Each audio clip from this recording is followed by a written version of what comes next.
Hi, my name is Wiese, and I am working with the Folsom Lake College's Literary and Arts magazine to meet with Dean Oken today to talk about his poem, Ben in the Nature of Origami. Hi, Dean. Hi, thanks so much for having me, Bird.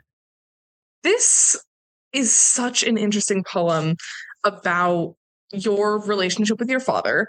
Um, and I read it as kind of talking about how that relationship has changed over the years and how the way you understand that relationship has changed. Do you want to talk a little bit about that path for me? Yeah, no, this poem has a lot of layers about me and my dad's relationship and sort of the generational trauma that is sort of passed down from father to son in that relationship of parenting and raising your kids, and how ultimately sometimes you end up raising them to represent both the best and the worst qualities of you, but also more so like as a trans man, and Yeah. as I have been actively transitioning these past 7 months that I've been on testosterone. It's been a really transformative experience, the way that my dad and my relationship has changed, and that he's grown to accept me as his son, and how we've both grown to understand that that has always really been our dynamic, but we didn't Yeah. have those words for it at the time. And so as we slowly grow up to understand each other as adults, this poem is really a reflection on that. So Yeah.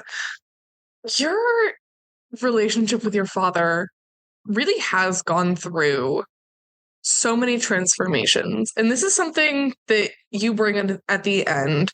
Um, your last stanza, you talk about a rowan genus sorbus, which I did my little Google search. And rowan was a plant that was used in Celtic funerals, and the symbolism that it kind of carries is all about death and rebirth.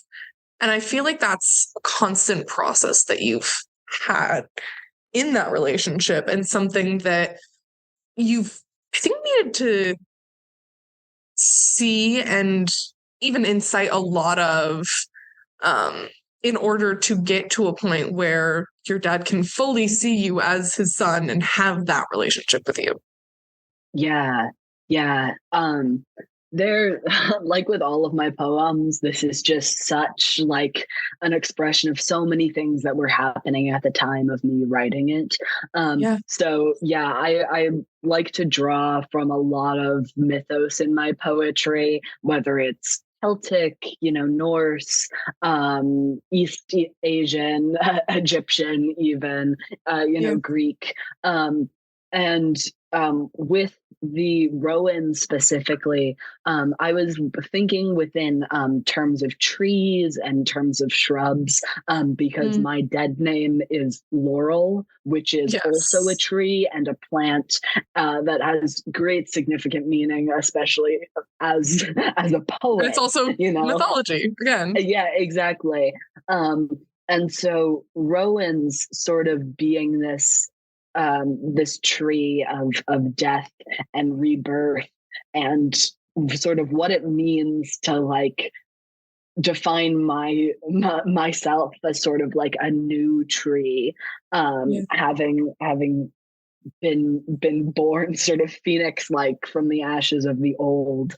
But also, something very personal about my father and my relationship is, my parents got divorced when I was 9, and Yeah. I would move back really frequently, sometimes multiple times a day, between my father's house and my mother's house. And in time, when we started going week by week, my dad would describe it as every time I was getting ready to leave for my mom's, I would sort of close up like a flower, and Mm, I wouldn't bloom again until I was back with him, because I would just force myself to become this different person for my mom. Yeah. And so that's also reflected in the title, being Ben and the nature of origami, Ben being the Hebrew term for son, and then origami sort of reflecting that that flower being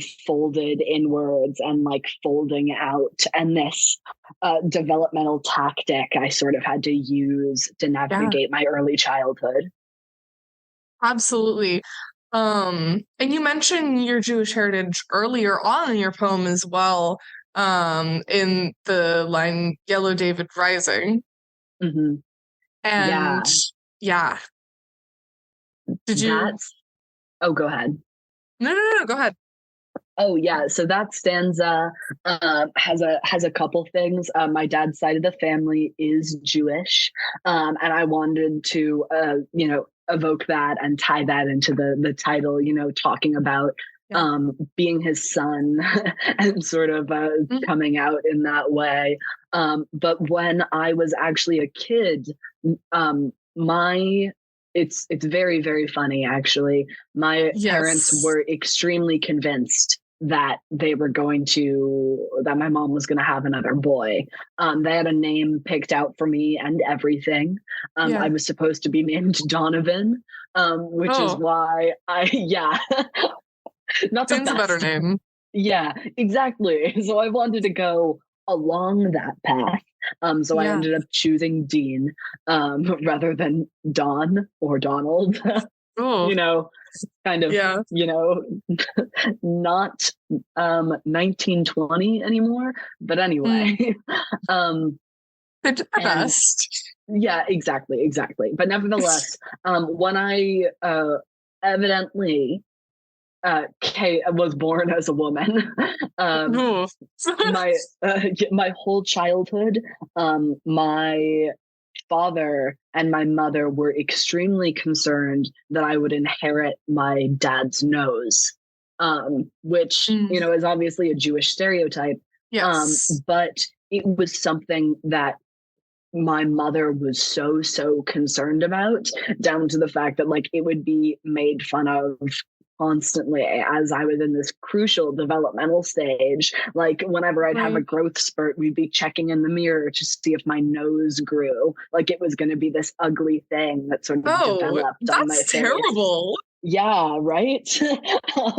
And so they always worried about it growing up, generational shame. But like that also being this double thing of like, there was always this sense of worry that I was different and that I was a boy. There were always these comparisons that were being made between me and my male counterparts that normally would never be drawn because I was quote unquote a woman. And yet my whole life, it's been sort of obvious that I didn't fit into that binary.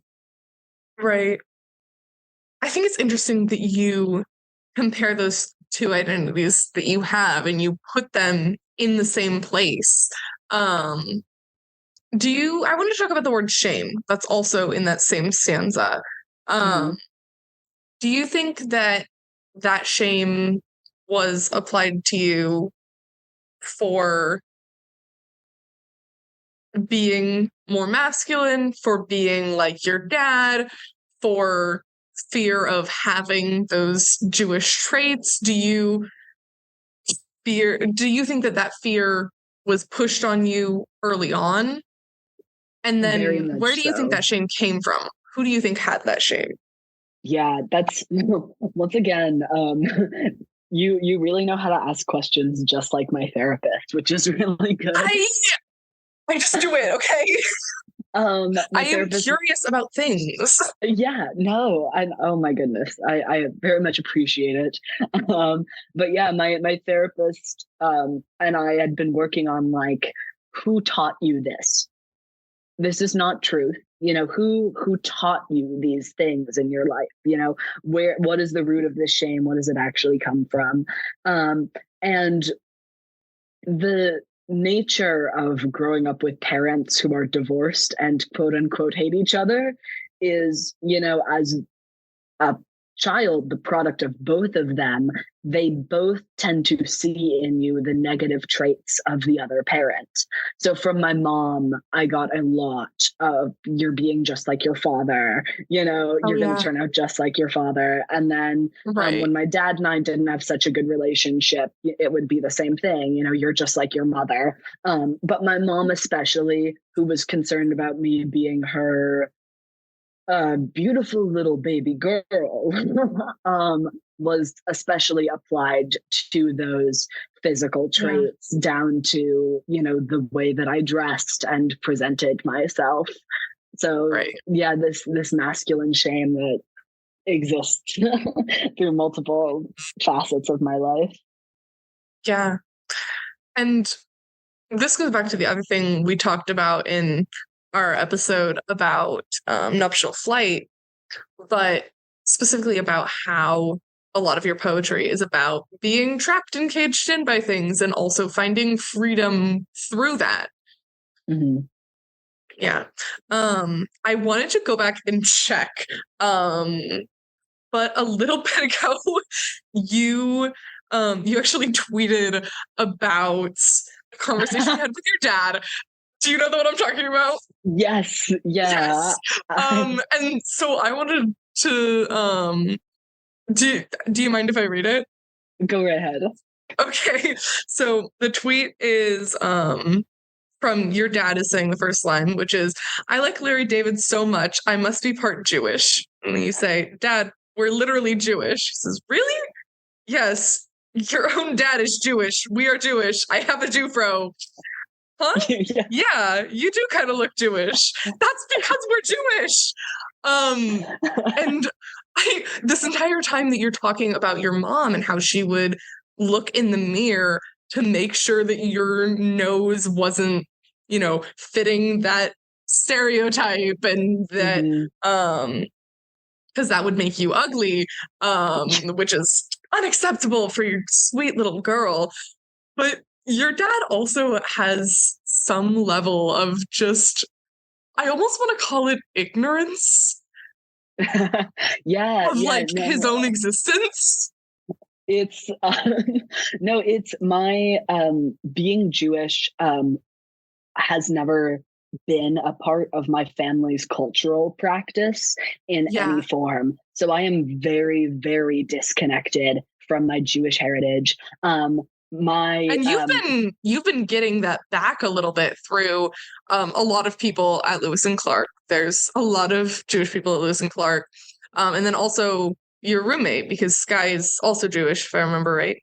Yeah, yeah. And so that's been like a wonderful part of like my growth too, is sort of understanding my heritage more. And as I live with my roommate, we've now celebrated Hanukkah together for 2 years. And so it's been really wonderful Yeah. as they've introduced me to their actual family traditions. Mm. Has been a wonderful way for me to reconnect with that. But yeah, so my grandfather, who is actually, my dad is a junior.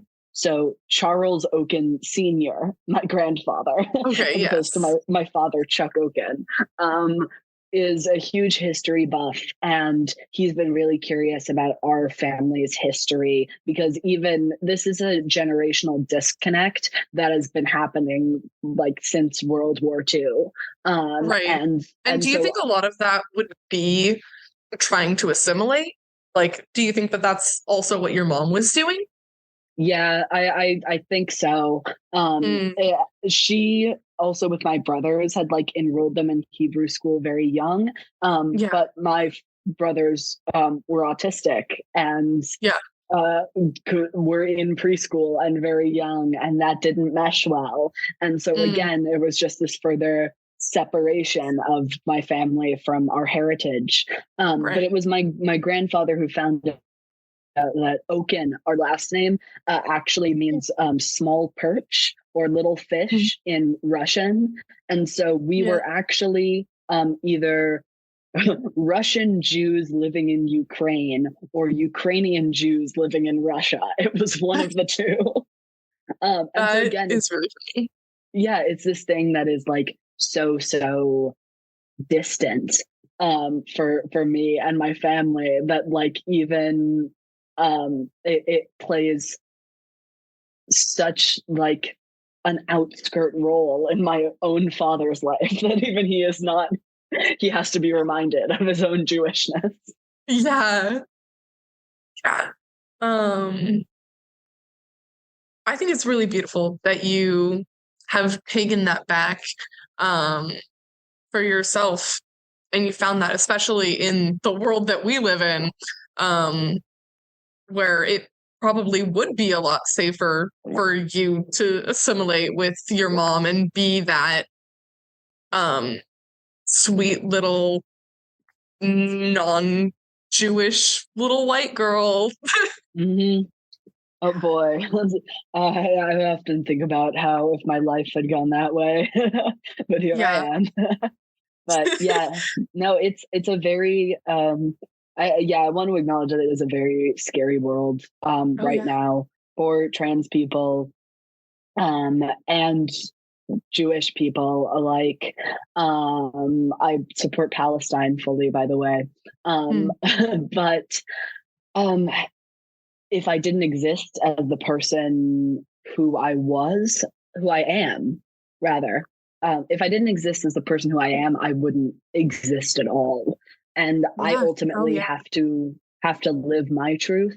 Um, and it takes a lot to acknowledge and understand the person who you are. And as I've grown to understand my dad, and he has grown to understand me, it's been just this beautiful transitive nebulous thing, and that's really what this poem ends up being about. Yeah. And I did want to talk about what caused those changes, because in this poem you do kind of walk us through these four stages, and the way that I have them described in my notes is that the first stanza um is talking about kind of childhood admiration that you have for your father as being this figure who presents masculinity to you, which I'm sure even that early on you felt more in touch with that and Mm-hmm. with him through it. And then later on, talking about that shame and how you saw that from the people around you. And then the third part, talking about how that shame turns into fear and kind of recognition of the way you are and the world you live in and how both of those things impact those relationships. And then finally, at the end, going back to the part about the rowan plant, um, Mm-hmm. kind of experiencing a death of yourself and a rebirth of your relationships. Yeah. um as I sort of said in our other interview, I will always take credit for whatever the audience perceives.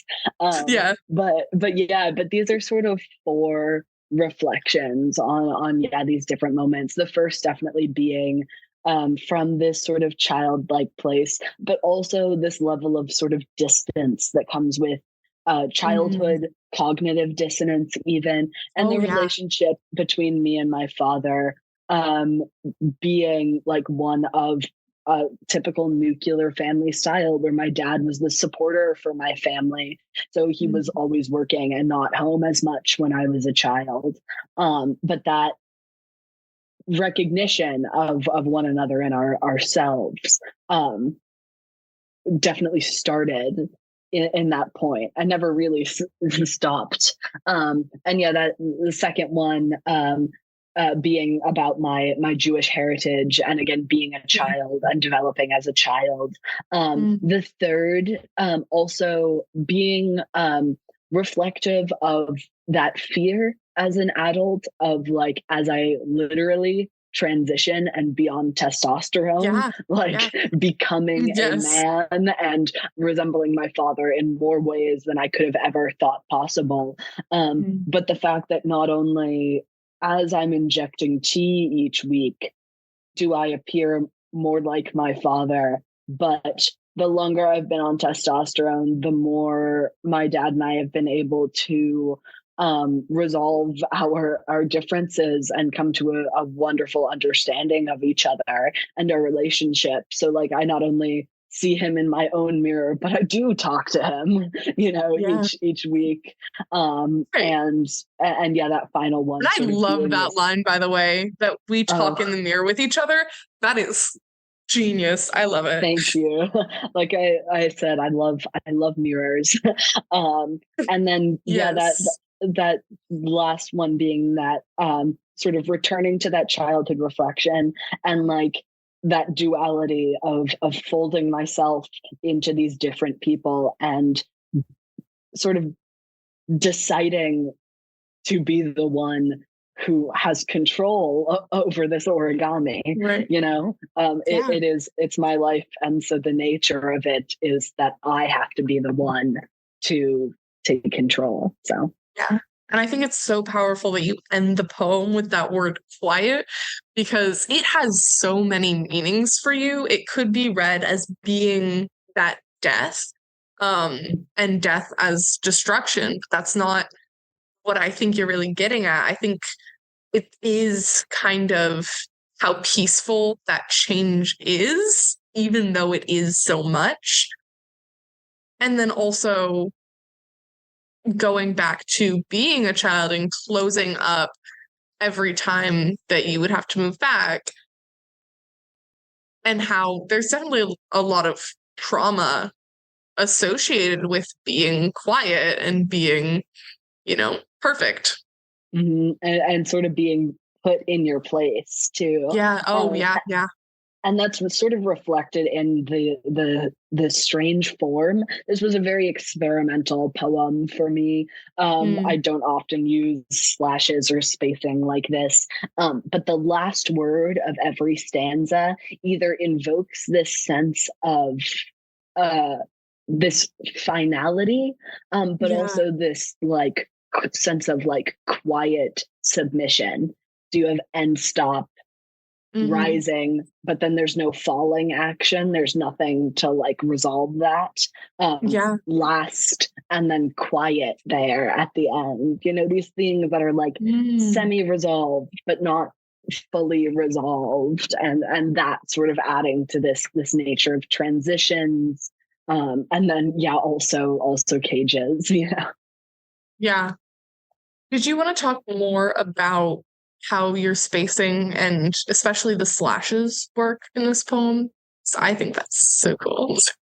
Thank you. Yeah, I was playing a lot with patterns in this Mm, one as well. So aside from those last ones, um, the sort of we have the repetition of I'm becoming my father, and yes, of then the course. sort of first part sort of sets up the situation or what's going on.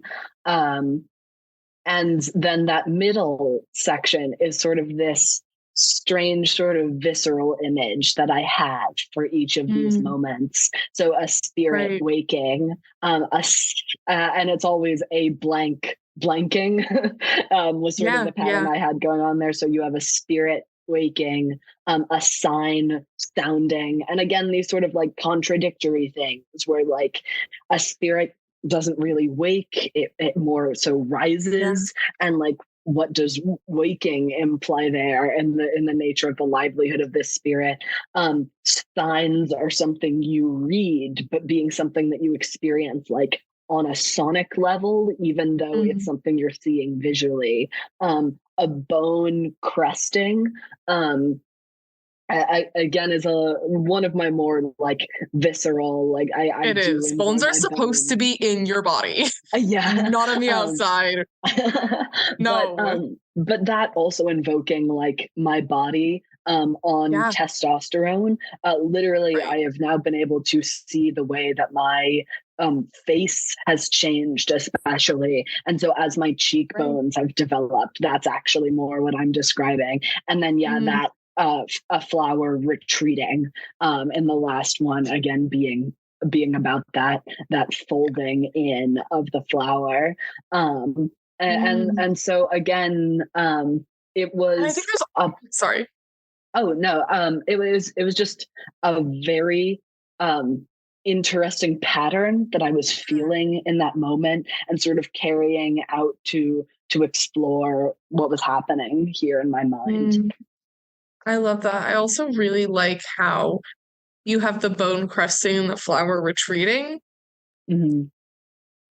and how they kind of symbolize opposite things, and they show it with opposite imagery. Like you have these bones literally changing the shape of your face Hmm. and sticking out more, and then you have this flower closing up, going away, and being Yeah. less of yourself. And I think you really demonstrate the kind of push and pull of these relationships really well, because you do go from that high point back down to, but there's still these relationships with people who have for a very long time seen you as a woman, seen you as their daughter, and how that's no matter what, as long as that is still there, it's going to make you retreat back like you're a kid again. Yeah. Yeah. Yeah. And that's something too, like, isn't that just the nature of parents? Like, Oh, yes, it is. no matter where you are in your life, suddenly Mm, you see your dad or your mom and you're right back there. yeah. And you'll Oh, yeah. always sort of have this role within your family, no matter and especially as someone who moved, was the first one in my family to really move out and move away. Right. My mom was born and raised and basically spent her whole life in the same 20-mile radius. And so being the That's, first one in yeah. my family to really like leave and move away and then coming back and having this dynamic that is both different and has grown and is and always will be the same to some extent, sort of lies in those natures of like opposite actions and contradictions. Mm, yeah. I love that. Wow. Was there anything else that you wanted to talk about this poem?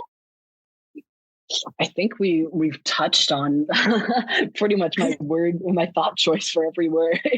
Yeah.